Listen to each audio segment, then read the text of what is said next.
প্রচণ্ড গরমে আপনাদেরকে দিতে পারে পাকা আমের এই জুসটি অনেক প্রশান্তি।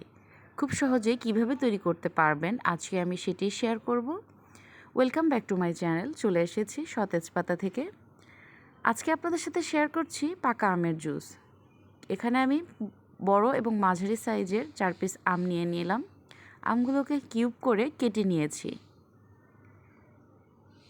এরপরে আমি একটি জুসার নিয়ে নিব। জুসারের মধ্যে আমার কেটে রাখা আমগুলো সব দিয়ে দিব। এরপরে আমি এতে দিয়ে দিব 1/3 কাপ চিনি।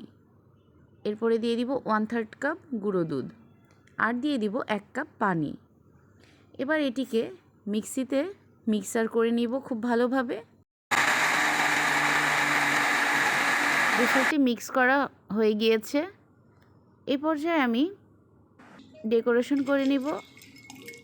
এখানে আমি একটি গ্লাসে আইসগুলো দিয়ে দিলাম। আইসগুলোকে একটু থেতলিয়ে নিতে হবে। এরপরে আমি আমের যে পিউরিটা আছে ওটা ঢেলে নেব।